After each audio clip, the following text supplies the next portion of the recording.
Hello, chefs. This is Chef's PSA. I'm your host, André Natera. Today I'm joined by Chad Solomon, Director of Innovation at the Cooper Spirits Company. Chad is a 24-year industry veteran who's worked at legendary New York cocktail bars like Milk and Honey, co-founded acclaimed Midnight Rambler in Dallas, and helped develop iconic spirits like St. Germain and Slow and Low.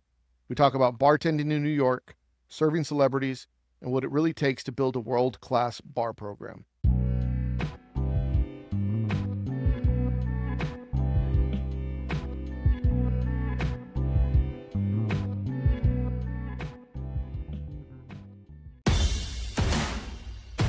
Great restaurants don't always bring customers in. Great stories do. Because in food, beverage, and hospitality, what you sell is only part of the story. It's the why behind it, the authority you create, and the experience that you build. Market Scale turns expertise into content that connects. Podcasts, video series, and industry education. Not ads, assets. Market Scale has brought Run the Pass and How to Manage Like an Executive Chef to life. Real-world examples of how great content leads the conversation. Because attention is earned, and the industry doesn't need more noise, it needs more leaders.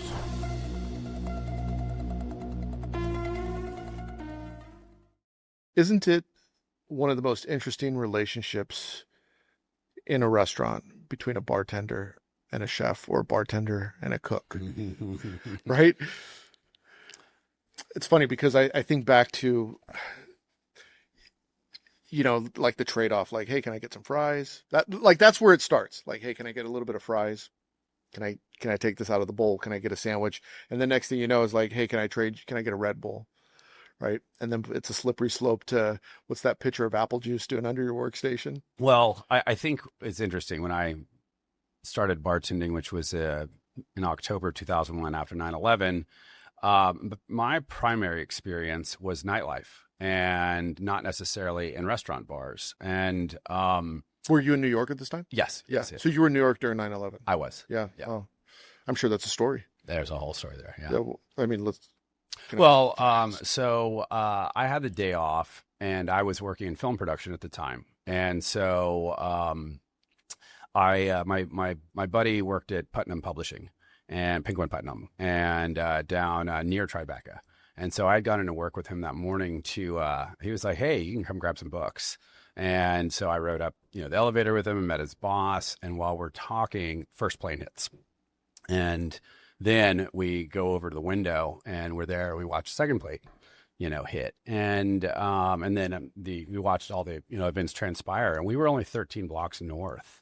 The towers, which it was honestly, it seemed pretty close, 20 blocks in Manhattan's a mile. So we're just, a little more than a half a mile, from there. And, when they fell, that was just mind blowing. And the dust cloud. Wow. So you're like, and so we were locked in the building. For safety. And I think they finally let us out like 2-3 o'clock that afternoon, and so both towers basically fallen, around noon. A couple hours after they hit, and a group of us went to go walk down, oh, can we help, whatever. And we were quickly turned around, first responders. And I mean, the amount of the dust and the debris, I remember like on my legs, my jeans. And then for the rest of the day, so I lived in Williamsburg and I didn't want to go back. Because they shut down all the trains, they shut down the bridges, they shut down the tunnels. And so, it was a beautiful day. And so you're like walking around, there's no cell service, all that's gone. And so I remember just walking around Lower Manhattan and ultimately like, going to, places and kind of running into friends and you kind of gather and it's just surreal. One of the coolest things was ending up over on the FDR and everybody started cheering on, the firefighters and the first responders that were coming down. And that was kind of early evening. And I remember staying in the city as long as I could, and then finally walking over the Williamsburg Bridge. And I lived in South Williamsburg, which is predominantly Orthodox Jewish neighborhood, Hasidic. And so you had these Orthodox Jewish men out handing out cups of water. And so there were plastic glasses, cups just everywhere, tens of thousands of them. And they'd been out there. It's a hot day. And everybody was very quiet on that walk, over the bridge, and contemplative. It was absolutely surreal to live through. And then like the next couple of weeks in Lower Manhattan, and so I worked in film, So you and weren't in the industry, beverage industry at that time. not at all. No, in fact, really the only hospitality experience, if you could call it that, was here in Austin, Texas, at Ruby's Barbecue in the '90s, late '90s. I worked at the counter, and then I did some kitchen prep, and then ultimately learned how to set fires. And they had the old Kreitz, market style brick pits. Yeah. And so I learned how to set the fires, and yeah, all that. And that was a fun gig. And plus, Antone's used to be up there, and so there was the interplay between Ruby's and Antone's, which was awesome. But yeah, so I mean, a buddy of mine from Texas I knew from high school in Houston, he was bartending at Bond Street. And he was like, he wanted me to DP, director of photography, small film that he was doing. And he's like, you should jump behind a bar, because when 9/11 happened for me, you had about 75,000 film workers, there in the New York metro area. And I'm like the lowest on the totem pole. I've got really no experience, hardcore union, industry. I'm trying to break into ultimately lighting and camera, and I'm doing really simple grip and electric work. Long days. I mean, those 2 years I worked production, really didn't get out much. Very long days and long shooting schedule. It's all consuming. Mm-hmm. And so my buddy was like, "Hey," he's like, "you should jump behind a bar and ride this out." And it was choice, either move to LA if I wanted to go back to work, or wait it out in New York. And they suspended all, location permitting when 9/11 happened. The mayor did. And because of all the resources needed, there's a whole division of the NYPD, all resources, all hands deck are, there for, for the, the aftermath. And so he was like, "Hey, there's a little bar in Lower East Side called Milk and Honey." And I'd heard about it because it already was kind of like in, underground circles. It was already this kind of urban legend, really. Yeah. And he was like, "You'll learn how to make, the most amazing drinks." He goes, "It's unlike any bar you've ever been to." The owner's really, he's like, "Your mind." He's like, "You'll really respond to this place." And he goes, and the owner specifically looks for people with no experience. Why is that?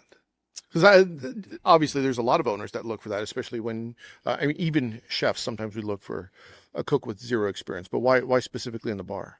Well, so in the bar, it was the bad habits, and also the culture of bartending at that time. I mean, God, we're so far in a lot of ways from what that was, but it was very, prima facie, headshot, a lot of transient and people that were in the job to make a buck. They were transitional. I mean, every server or bartender was working on something else, including myself when I first got behind the bar, and so. Was that common in the bar industry, or was that common just where you were at? No, I think that was the city. Everybody there. First of all, I mean, you want to talk about the most amazing labor pool.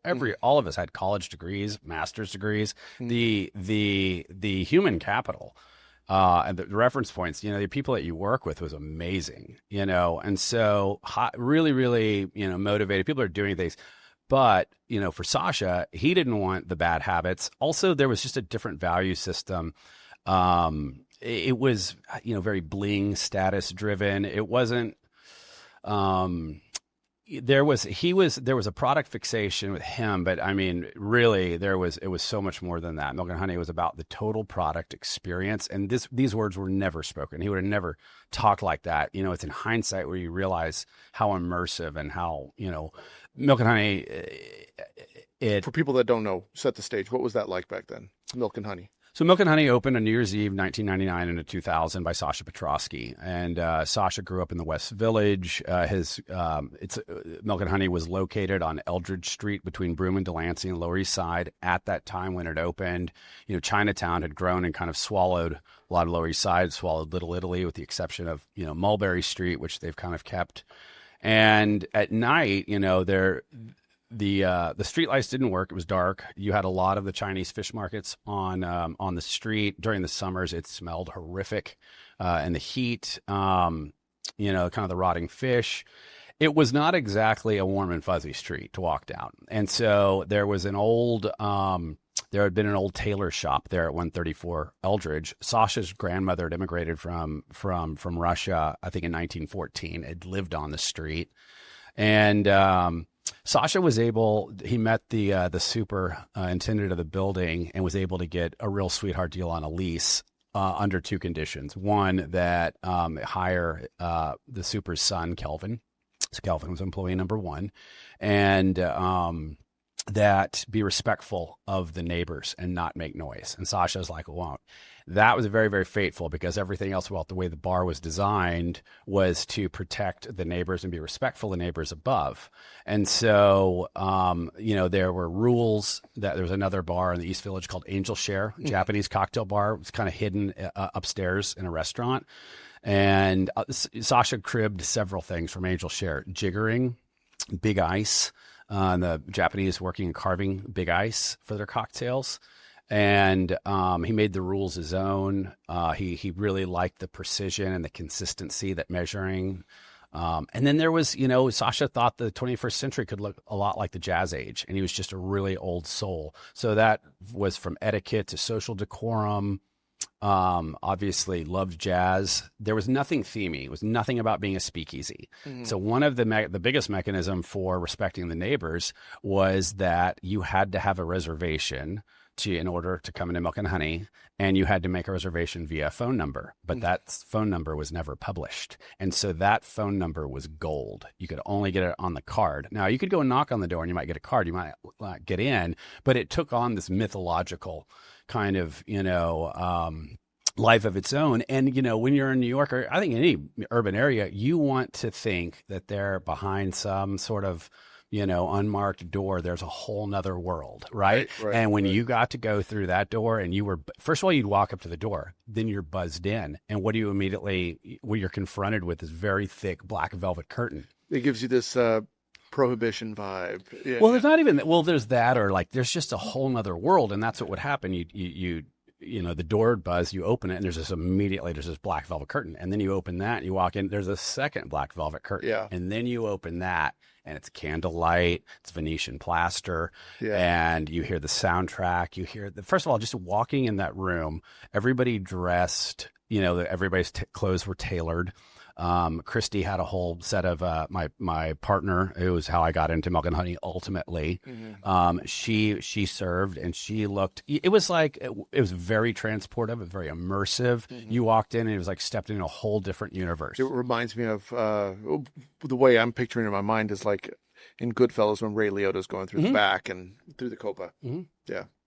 Yeah, you walked in, there was no standing allowed except for a standing rail, which was basically you were waiting to get on deck for a table. There's only 34 seats, 6 booths and 4 bar stools. And so, once again, when I think back on it, it was all principles, value system, and an approach, to hospitality that really rejected everything else that was going on at that time.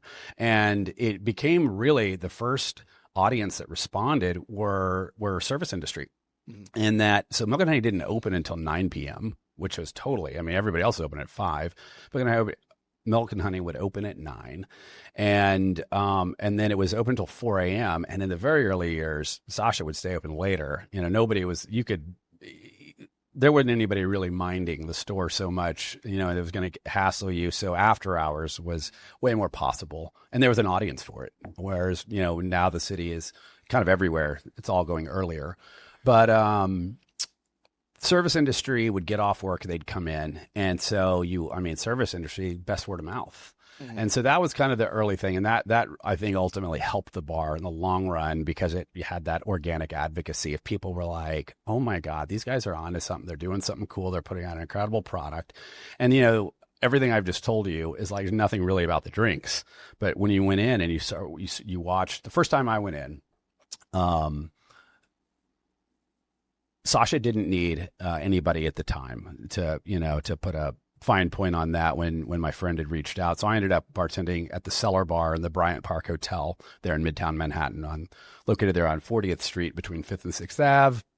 And at the time, Elo from the chef Rick Lackinen, who had worked under Charlie Palmer at River Cafe in Brooklyn. He had a New York Times 3-star restaurant upstairs, and we were in the cellar bar downstairs. His somm, the opening somm, Kim, her name was Kim Johnson. She put together this insane back bar, stuff I had never seen. And I think about how cutting edge it was at that time.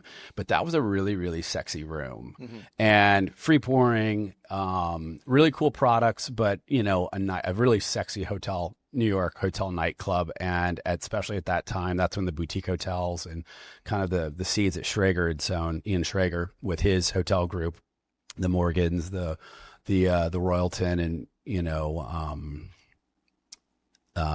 the Hudson, all of those were really becoming these magnet spots.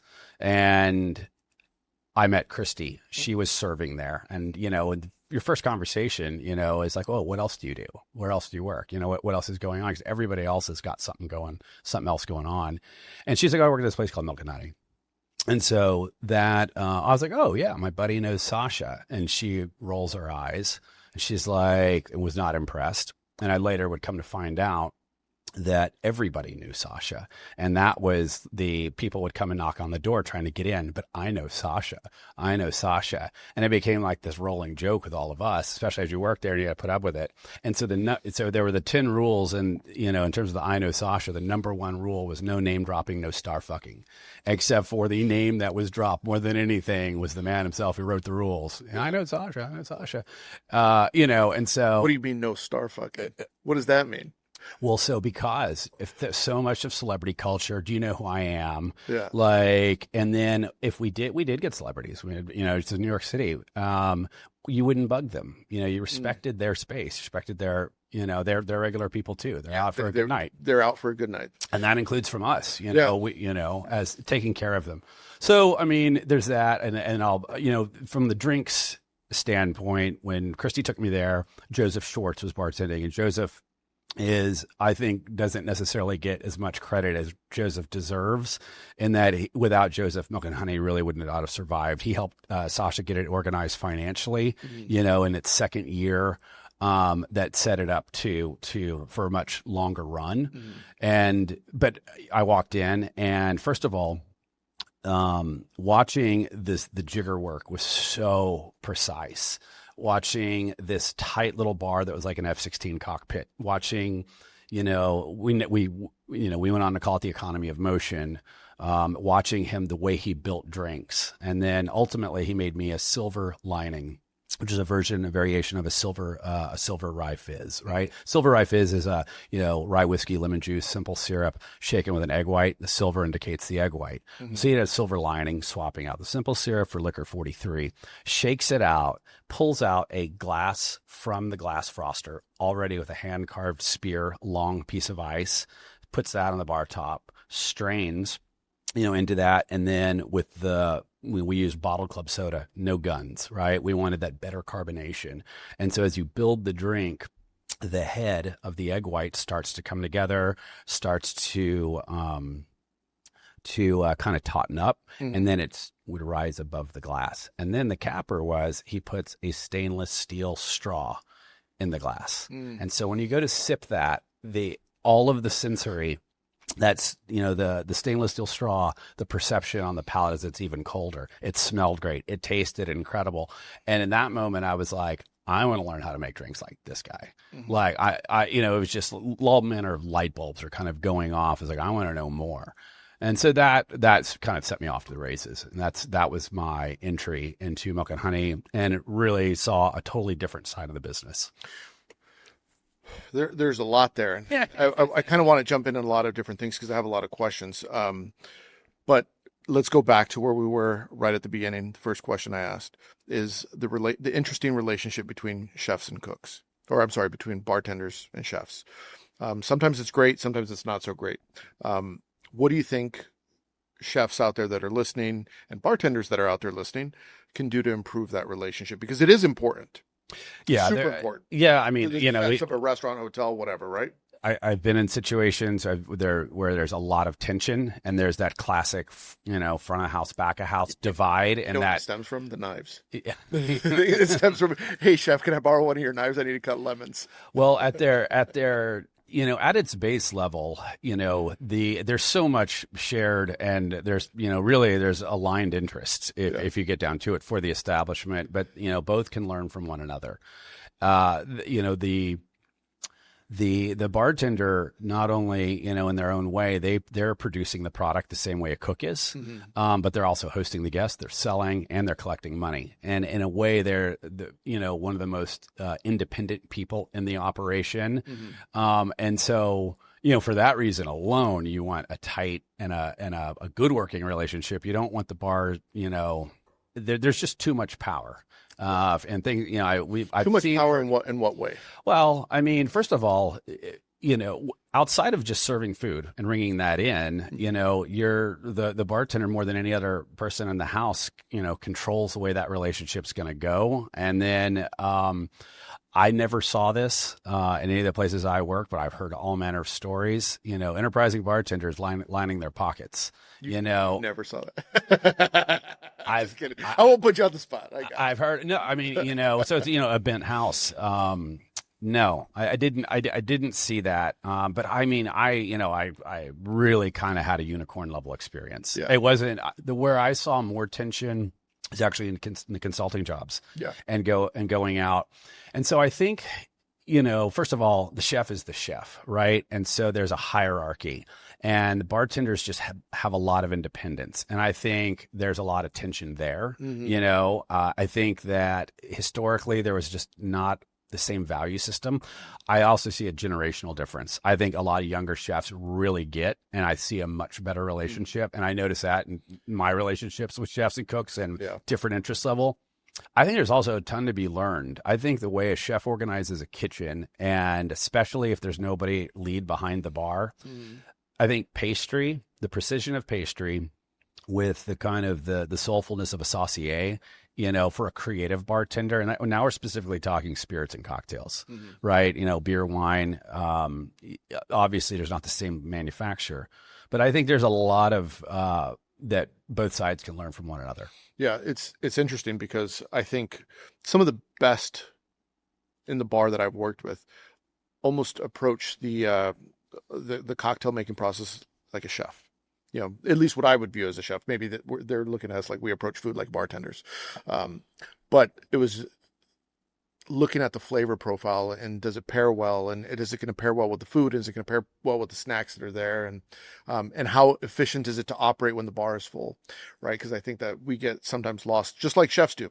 We create these beautiful dishes that are ultra complex with 50 touch points, and then it gets busy, and then it's like we can't fucking pull off the dish. The same thing also happens behind the bar. You make this great creative dish, and there's a line. It's like, fuck, hold on, I need 10 more minutes to finish up. How do you balance that? Man, that's a great question. A lot there. So let's just approach it and say, what are the elements of a world-class bar, right? Excellent. And that kind of it touches on a lot of those things.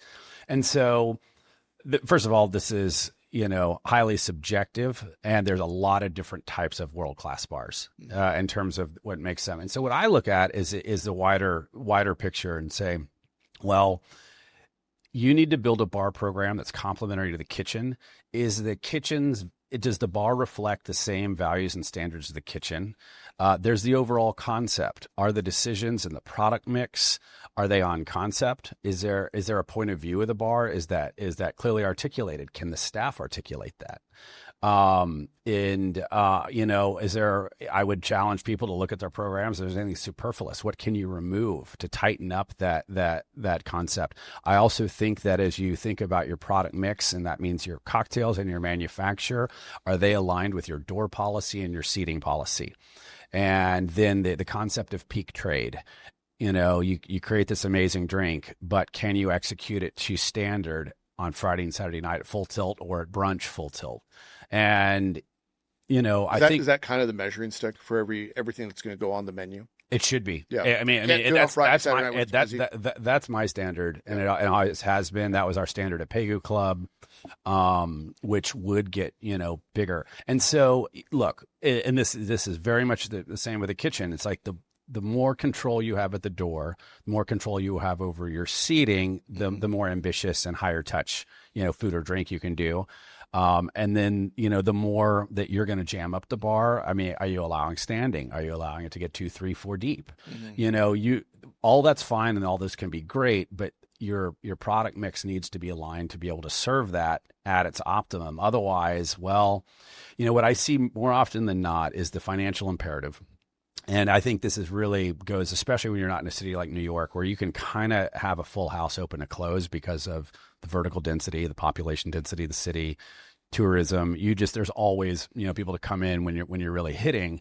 And I think what I notice is when you get outside of that bubble, you've got basically, you're going to be busy from here to here. And so peak trade. And so whatever you can do to optimize your program to be able to capture as much of that as possible on the fiduciary side. But then on the other, it's like, okay, well, that's your box, understanding that box to put out the best and most interesting products that you can. Mm-hmm. And how do you balance, how do you balance the operational efficiency with quality? Because a lot of times, and I'll use this as an example, you go to a big box hotel, that might be luxury. They're a luxury hotel, but they're doing volume and they don't have the labor to put on have a great cocktail program, but they need to have a great cocktail program. What are some of those efficiencies that you could put in place in larger operations for volume? So for larger operations, especially now, you've got, none of this existed when I came into the business. And so first of all, the number of people out there that have gone through amazing programs that have got a much broader skill set than previously existed. There's a lot of loose talent out there. Secondly is the way, the better programs have got dedicated prep. And so you can run with fewer people if you've got really great prep. There's streamlining, there's batching, there's smart streamlining and smart batching that does not diminish product quality. Is that like cocktails on tap, things like that? Well, so that's the technology side, and technology has gotten great. So yes, cocktails on draft. There's a spot here in East Austin, De Nata. And they have margaritas on draft. That place is doing like $500,000 a month in spirit sales alone. Yeah. And it's not my friend, the great bartender Chris Bostic. He's behind that program. If you want to make a lot of money, margaritas, right? Well, yeah. I mean, it's the number one cocktail for like the past 15 years, and so. But I look at like now, especially in a hotel. I also think I had the opportunity to consult and to put a massive program together for the Fairmont Hotel Organization. Ryan McGarrian of Liquid Relations and ultimately Chef Kathy Casey had gotten that deal to do the Fairmonts, and the VP at the time of Fairmont, he had been to Milk and Honey. He had seen, he had caught in the bug, and he's like, you know what? We're an aging hotel group. All the Canadian properties, the old Canadian Pacific Railroad, the financial imperative had changed. They'd gone from a privately held company, into publicly, traded, and then they were taken private again. And so he had a lot there, and they were like, we need a shot in the arm. And this, he really wanted to improve the beverage offering in a way that he was really ahead of its time for a group that big. And so, first thing we did was like, let's just, let's bring in, fresh juices, fresh ingredients, let's measure and the basics, right. The basics, right? But that's a giant level up right there. Yeah. And the next thing is that, look, you can go and put all this stuff in, but the more than anything I learned as a consultant is that there's all the technical stuff there, the systemization, there's helping, there's product curation, drinks development, there's all that. But when you walk away, it's the culturization and of the staff and the buy-in that is the most important. And so that you're a motivational speaker, like going in and doing that. And so what I realized though, and going and seeing, and we did many other hotel groups, is that they fall into the trap of trying to be everything to everyone. And so, and then the nature of hotels is the transient management. So you got this F&B director, you have this manager. Yeah, and they all have their ideas. They all have their ideas, and then you end up with a glut of product, that's just cash tied up there. And I think more than anything, the modern, especially now more than ever, is like, once again, this is where I come back to, is it on concept? Is it on brand? And there's so many different, there's no one right answer, but you don't need, I think that trying to not be everything, I think you just have really solid offerings across basic general set. And what you'll find is that most people are like, oh, okay, I can get that. That's solid. Great. Yeah. So speaking of Fairmont, and the Fairmont San Francisco has, what is the Tonga Room? Mhm. Did you just because that place is crazy. They do a ton. I don't remember how much money they do, but I remember I heard how much that restaurant does, and I was like, "Fuck, they make money in that place." So Bourdain did them some favors too. we did the pilot program was for that Fairmont. Originally they called it the Fairmont Artistic Mixology Experience, FAME, and then we later the mixology and mixologist, it's always never sat well with us, so we ended up changing it to the Fairmont Mixology Standard, across the group, and it's just like, all right, it's the best word for this more culinary approach to cocktails. And the Tonga Room I never got to touch. Really? And so they later went in and did that. It really wasn't that busy when I was back then. It was great. I love that spot, man. The boat that comes out, with the band on it, and then the lightning and the rain. I mean, that place is wild. It's wild. So I think when Anthony Bourdain did something there, I don't remember what he did, but it was like maybe his layover show. He went and made the Tonga Room, and now, from what I understand, the Tonga Room just prints money. I at one time I just don't remember off the top of my head. I think pretty sure I know who went in, and obviously you've got Martin Kate and Smuggler's Cove. You got a incredible tiki bar there in San Francisco. I know they brought in somebody really, and I heard it's tuned up. I haven't been back in a long time. Wild, yeah. What do you think makes an excellent culture in a bar? Culture from the workplace, but also culture of hospitality. Because how do you implement that? You were talking about consulting earlier, and I do a lot of consulting work myself. I think one of the hardest things when I get into a place to do consulting is I could give you recipes, but you got to fix the culture, because if the culture doesn't get fixed, like, these recipes don't matter. You'll regress back to whatever you had before I got here. So I spend a lot of time focusing on philosophy and culture when I go into places. What do you do on your end when to create an ideal state for philosophy, culture, in a bar to make it a great bar? Great question. Well, it really boils down to leadership and ownership, and the alignment, and what's the value system, what's the point of view, what are the principles, and then you've got to be consistent with that, because your staff, if you're not consistent to those values and principles, you watch it start to fray. I think that so it starts from there. I think there's got to be a realization, first of all, that especially behind a bar, is that you're in the people business, and you are a kind of song and dance salesperson, and you are ideally, a bartender is there to guide the experience. They are there to engage. They're to engage in conversation. They're there to people have come out of their house, or decided to sit at your bar. Everybody. Restaurants are different in an energy standpoint from nightlife, but I still think it holds.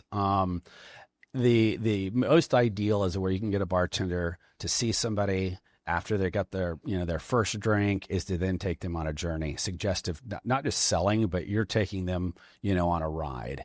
And so, and when the reward that you see when you light people up, when you turn them on, is really, really sticky. One. Number two, I think that we try to expose them to this incredible, it's a craft. There's all of the cultural elements of what's represented behind the bar. You turn around on the back bar, every bottle's got an incredible story. The story of the American bar, we really are the first, outside the English to a degree, but really we're the first to aggregate all these products, in the old days, largely European. And then we figured out ice and how to ice and really turn these into recreational beverages. And then we exported that around the world. And that's our first culinary export, is the cocktail and the American bar. You still see that in, some of the old joints in Europe are still the American bar. And so I think it's I always figure when I go in and we're trying to align this, is really trying to figure out from the ownership or leadership, what are you trying to get done? I'm going to tailor a program where that it's sustainable for you guys. Because I can come in and say, hey, that's what I want to do. But if that ownership or leadership is not bought into that, and then I get the bar all excited, that's where you watch this stuff go sideways. And so really, just understanding what the limits and the point of view are. Beyond that, all the principles, you're trying to get, there's historical, there's cultural, there's the culinary. You've got several levers to pull to empower and educate somebody to get excited about what they do. And, and 99% of the time, guests are going to respond to that. We talk about hospitality. Is there a moment that you've had either receiving exceptional hospitality or providing exceptional hospitality that just stands out head and shoulders above the rest? Yeah. So, God, I mean, a ton, but, I think for your audience, I've got a fun one. So, I had the opportunity to open Spice Market, at John George von Drichten in early 2004. And through that opening and training, I, became lead bartender. And, that place was an absolute beast. If you never got to go, it was in the meatpacking district. There were 3 bar stations in the main bar upstairs. There were 3 bar stations in the bar downstairs. In the lounge, the place sat 300, but at the bar top, so I think it was 180 upstairs, 120 downstairs in the lounge. And that bar top upstairs, and they opened the doors 5, 6 deep. And luckily we weren't doing the same full, it was a bar menu. So it wasn't full dining at the bar top. Otherwise it would have sunk us. And it was just white hot. And, so one night I've got my head down and I hear, this woman ask, "You guys make mojitos?" And I'm butchering the accent and so I was like, that person is from Texas. And I was like, it sounds Dallas to my ears. And I'm from, Houston and Austin. And so I look up and it's, George Bush's twin daughters. And he's president at the time. So I'm like, I got Jenna and Laura Bush here. Jenna Bush? Yeah, Jenna and Laura Bush. Yeah. Jenna. And so I look up and I was like, and I was like, of course I got the Bush daughter. And then I'm looking around, I was like, almost not even believing it. And I'm like looking for Secret Service. And I was like, oh, there they are. This is them. Yeah.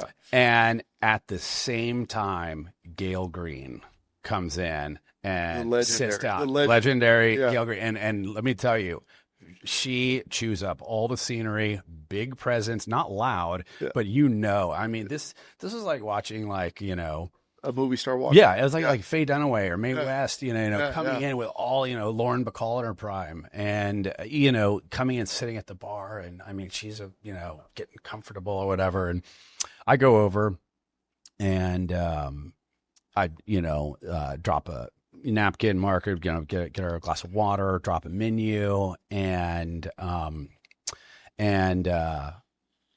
one of the executives of that group comes over, pulls me aside at the bar and was like, "Do you know who that is?" I was like, "Yeah, it's Gail Green." Yeah. That was going to be my question, because what is the, what is the alarm bell that has to go off that you now have to alert everyone that, hey, Gail Green just walked in. The chef needs to know how does that work out? Clearly they noticed her. Correct. And I mean, there were so many people, but it was, the woman comes over to me, so who that is. And then I had a great relationship with that executive.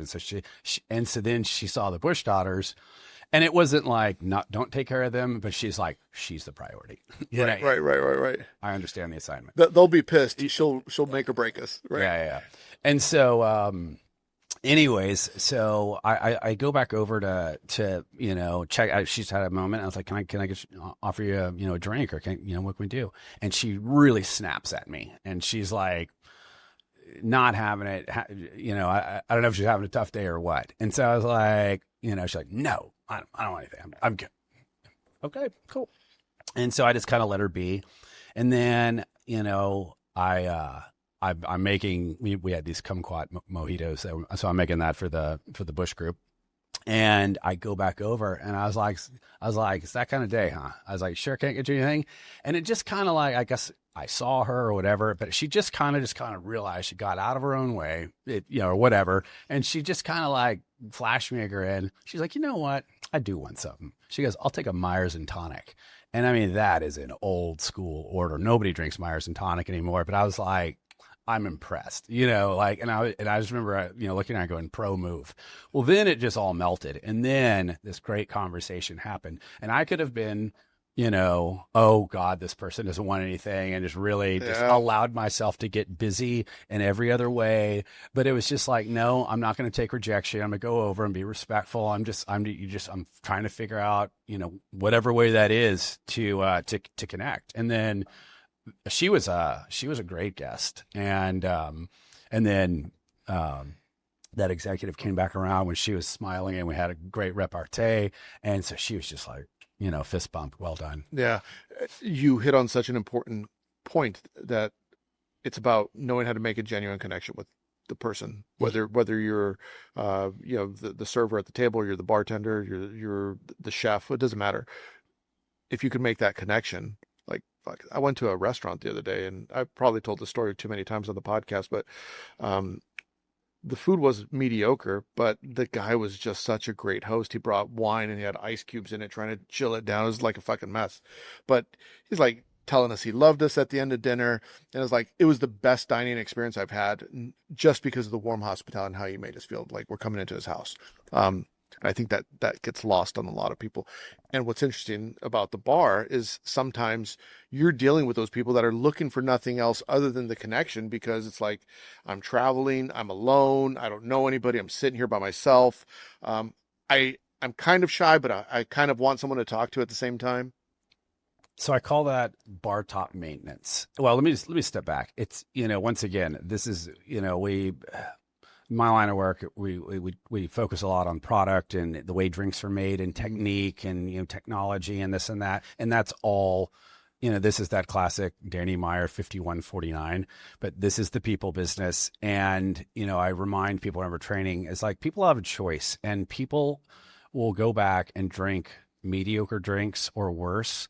But if the environment and the people are fun and they feel good, they'll go back to that over and over, and forego the place that maybe makes better drinks, but there's no connection, or there's bad service, or there's apathetic service. People are, they want to go where they're made to feel good, and they connect with that kinetic energy, so as much as we focus on all this other stuff, that's secondary. Yeah. I also call it the concept of bar top maintenance. Yeah. So bar top maintenance, or community maintenance, is that a really great bartender should, first of all, you really clock your solo diners, especially solo women. And so, like, in the old days, we were really, really on our toes to keep the douchebags away from running off single, women, and just checking in. You good? Is this guy bugging you? How do you handle the douchebags? Just out of curiosity. Well, first of all, I mean, if anything, what we do is we politely intervene. Hey, man, can we buy you a drink down here? And you just kind of like, separate it, especially if they're really uncomfortable. And we just generally did not intervene until it was like, this guy's a bit much. And then it was just like, hey, the lady is politely ask us if we could help out. I think she wants to be left alone. And so you just have like a, general conversation. Don't want to embarrass the guy, buy him a drink, almost, I've never really, had a problem. And that wasn't like a super regular occurrence, but it's a great level of, especially back then, a solo woman, just kind of looking out for solo travelers, engaging. And then the best is when you get people like, what's your name? What's your name? What do you do? What do you do? And you keep all this going when you're busy. That is your savior. Yeah. You can do that as you get people talking amongst themselves, especially, we did this at Rambler. I remember one of our greatest, we turned these two guys that would come in, but by themselves all the time. Finally, when I was like, hey, cool guy one, meet cool guy two. We got the other, they turned into best friends and, all manner of stuff. I like that. There was the best airport bar in the country is a place in Atlanta, in Hartsfield Jackson, called One Flew South. And whenever I've got a long layover, I make a beeline. And that is, first of all, it's the greatest, airport bar, because it punches so much higher above its weight, in that, like, you look at the product they're offering and that experience, those drinks, but those bartenders are total characters, and it's just seamless in terms of them creating, and you're like walking into Cheers. I was talking with someone the other day, and we were talking about, I think we were talking about 11 Madison Park, and how, they've recently gone back to serving meat, and got into this whole discussion on the importance of the beverage program in a fine dining restaurant, and how, and I don't know this to be true, but you could take a lot of fine dining restaurants that will say, for a two top, you're spending $500 for the table. Well, if we have the books filled, we're going to do X amount of dollars based on X amount of tables at $500. But the thing that you don't know is the beverage sales, right? So that's the extra. And there's a difference between the traveling chef who's going out of their way to go to New York City to say, I'm going to eat in X restaurant. That's going to order, a $50 bottle of wine, or, just two cocktails and that's it. And the whale that's going to go in and say, Wall Street wallet flex. Mm-hmm. I'm going to drop 30 grand just on beverage. Mm-hmm. Right. And I don't think a lot of people consider the importance of having a spectacular beverage program and what that could do on the business side. Especially sometimes chef operators, because I think sometimes they get so,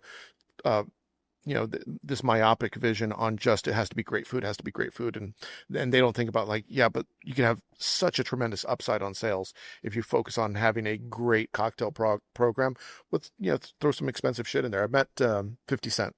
Mm-hmm. He's got his brands in cognac and a whole bunch of other stuff, right? And I remember him saying, in the conversation that I had with him, he's like, I want to be the most expensive. He says, because no one ever asked for the second most expensive bottle in the club. And I just find that very interesting, the psychology of making sure that you're pricing yourself also at a good place where you could also focus on increasing the revenue. Do you put a lot of focus on that when you're building bar programs for restaurants as well? Oh my God. Yeah. So, I mean, if you just look at the margins on alcohol, margins on spirits, are better than. For people that are listening, what's typical margin? So, look, the industry standard is let's just say 80% GP, but a good, there's a good menu mix, especially when you hide that, you can go 85, even 90. Yeah. It's gotten a little tougher. I mean, some of these prices have risen, but then there's smart purchasing. And it's like, you're not buying, I mean, it just depends on what market it is. It's not universal. Texas, we've got the fourth tier, so you can't do, volume buys where you get case breaks, where there's tiered pricing. But that being said, you can be smart. I always say, hey, look, if you're doing any type of batching or streamlining work in your program, why aren't you buying handles? Because 1.75s, liter bottles are a much, they're generally a price break on compared to a 750 ml bottle with, or a liter, so I think there's smart purchasing there. I also look, there's a whole nother, a whole nother conversation on pricing, marketing, and, actual value. There are so many tremendous products that, are not, that are really true craft, they may not have the fanciest looking bottle, but the juice is great. Yeah. And so I think it's just, smart menu engineering, smart product curation. There's a lot of value to be had there. Also, there's the experience. I mean, look, as romantic as wine is, or as incredible beer, watching somebody manufacture a drink or recommend a drink and then make that for you is such a powerful experience. I mean, what Leo Robichek built the program at Lemon Madison Park. And I remember when Leo, before he was head bartender, meeting him young in his career.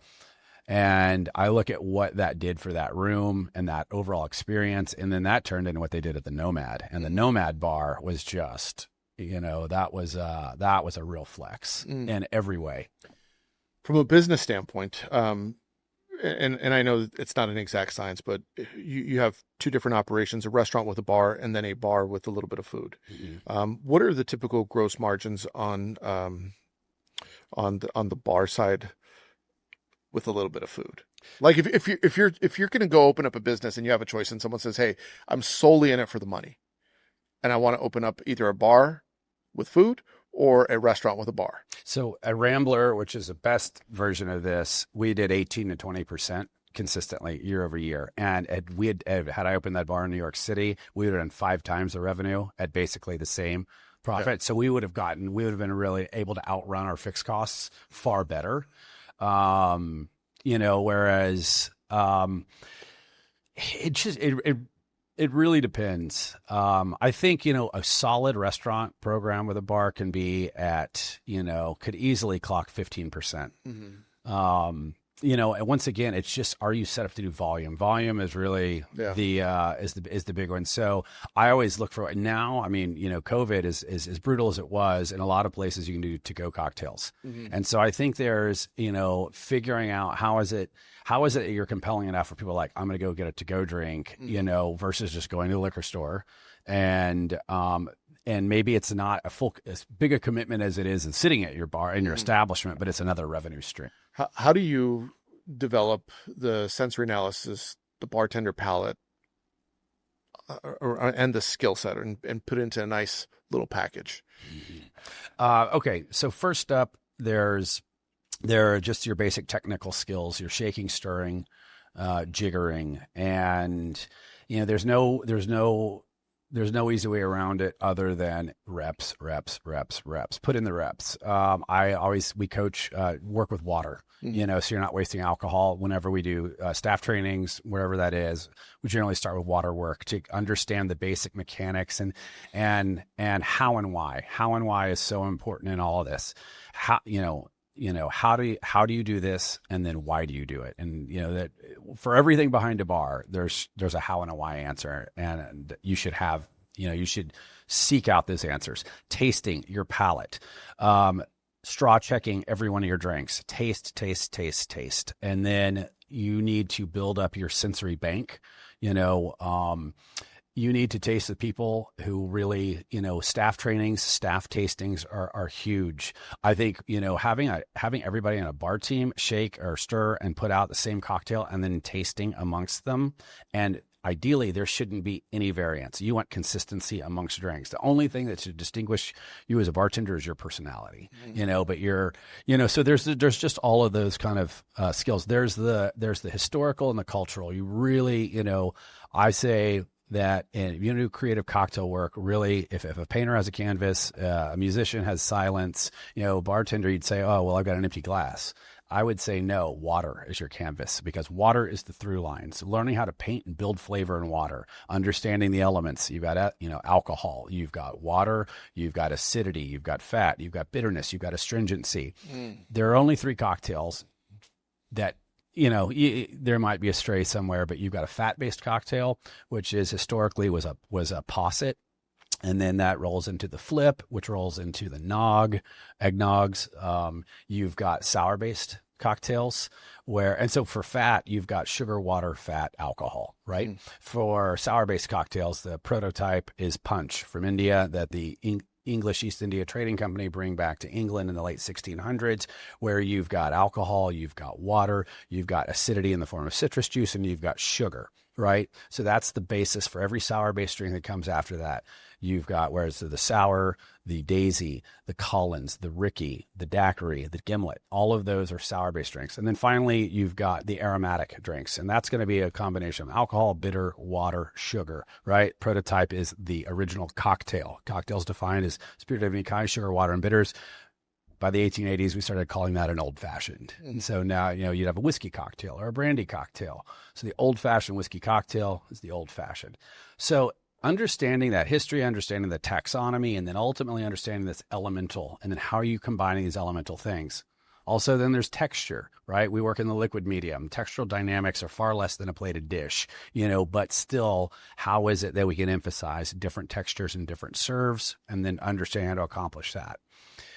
That's like the foundational to put out good drinks, right? And then from there, I would say, hey, learn how to teach. You want to learn something, teach it. Also, your interaction. So the greatest example I've got is in 2006, I'm bartending at Pegu Club, and a gentleman by the name of Rob Cooper comes in the door with Simon Difford. Simon Difford, for you who don't know, he has Class Magazine and Difford's Guides based in London. Those are big drinks publications in the UK and in Europe. And I knew who Rob Cooper was because I knew who Rob's father was. Rob's father was named Norton Cooper, went by Sky. Sky created Chambord, and they released that in 1982. And I had heard through the grapevine through Sasha. Sasha had run into Simon Difford and Rob in London, and there's this. Sasha didn't know it was Rob. He's like, yeah, there's this American kid developing this elderflower liqueur. So they roll into Pegu. They drop. I knew Simon. This is Simon. I was like, oh, who's your friend? And talking, and then he pulls out this prototype. And he said, hey, you want to try this? And it's the elderflower liqueur. I was like, oh, this is Sky Cooper's son. So we taste it. This is like August 2006. And I said, wow, this is really cool. But when are you bringing back Creme Yvette? And so Creme Yvette was another old product that Rob's fathers had acquired, and they killed it in 1969. And it's like an old cocktail geek, ingredient. And Rob was floored. He was like, how do you know about that? How do you know who I am? And that like set off this great relationship. Well, so Rob shortly thereafter was like, hey, can I hire you? I'd love to get your feedback here. And I'm fine tuning the formulation. Would you do sensory analysis? Well, that's everything I've been doing at the bar. And so Rob invites me, to the table. And so I got to do that. And that was kind of my first crack. Fast forward 2 years, Rob comes to me and is like, hey, I'm thinking about my next product. And, he goes, I'd like you to take a crack at naming it. And I was like, okay. And so, what is this? He's like, well, Rock and Rye. He's like, it's basically an old fashioned. You swap out the Horehound for bitters. And he's like, I'll bring back Rock and Rye, but I want to modernize it as a real rye whiskey old fashioned using real whiskey, real ingredients, blah, blah. And so I'm like, okay. And I was like, well, what's this brand about? He's like, well, sex, drugs, and rock and rye. I was like, okay, it's a rock and roll brand. Gotcha. And so that turned into doing not just the name, brand voice, brand essence, and that kind of stuff, but really doing formulation. And, but once again, it all boiled back down to my values as a bartender. Let's bring the sugar right in line. We're going to use real rye whiskey. How are we going to express the citrus? And that's, I think, the thing I'm proudest about with Slow and Low is its citrus component. From there, I've brought that same kind of value system, especially as it relates to my sensory targets. I know exactly how I want it to taste, how I want to hit the palate, how I want it to tickle the sides, how I want to finish, hit the throat. And we've had the opportunity this past year, been working on, we're set to release 2 new innovation expressions with Slow and Low. One, collaborated with the iconic Italian liqueur producer Luxardo. Nice. And we're doing a cherry old fashioned. Yeah. And in particular, I'm an old fashioned drinker, so I'm looking forward to this. So Luxardo is famous for their maraschino liqueur, but I didn't use that. I used their Sangue Morlacco, which is a deeper, dark cherry, gorgeous product. So we've got that. And then also collaborated, we're doing a maple old fashioned in collaboration with Crown Maple. Mm-hmm. Had the opportunity to meet those guys years ago. Incredible organic maple syrup from upstate New York. That's what I used in my bar programs. Mm-hmm. And so built an old fashioned around that. There's a couple of things there. First of all, it's literally the same frame. Doing product development is, once again, values sourcing. There's a historical component, mm-hmm. and then there's the iterations. And I think that you don't stop when you're developing a drink or whatever that is until it hits your targets. That's the most important. That's the engineering, the flavor and taste. Well, this has been fun. One of the questions that I typically ask people is like, if you had a chef's PSA out there, but if you had something out there for the chefs or for the people that work at the bar, what would it be? The concept of offhand excellence. And this is something that Sasha, this was our guiding standard at Milk and Honey. And so the concept of offhand excellence is summed up is you don't fake it. There's no try, there's do. Very Yoda-esque. And you take the time to do something right. Are you, bartending and this profession, which I also think applies to cooks, mm-hmm. is, it's a matter of character. Are you going to show up? Are you going to do it? Are you going to reach for the coldest glass in the back of the glass froster? Or are you going to take the shortcut and grab the one that, that's up front that just got put in there? Right. Right. And path of least resistance. Right. And it's also, there's the humility. And so the other concept here is the idea of the perfect shift. It's probably impossible to have the perfect shift, and that means where literally every single thing went right, that it was done to its absolute optimum, and that you're not going to get cocky, that you're going to understand limitation, and that every shift is another opportunity to try for that, awesome. For that perfect shift. Where can people find you and follow along and stay in touch? So you can find me on Instagram. My handle is @cuffsandbuttons_OFC. Mm-hmm. Awesome, brother. Well, this was good. This is great. Awesome. Well, I hope you enjoyed that episode. If you want to support the show, if you're watching on YouTube, hit the like and subscribe button. If you're listening on Apple or Spotify or anywhere else, make sure you leave 5 stars. It's a 5-star podcast. I'm a 5-star man. If you want to get chef brains, I have lots of books available: English, Spanish, Italian. Some are free. You get free ebooks. Go to chefspsa.com where you get all of that. If you want early access to podcast episodes, you could become a subscriber on Spotify and also on Substack. We'll see you next week. Hit the porno music. No, it's André in the kitchen, mixing, dropping chef knowledge, no fiction, stirring up the beats, heating up the session. Listen close, classes in session.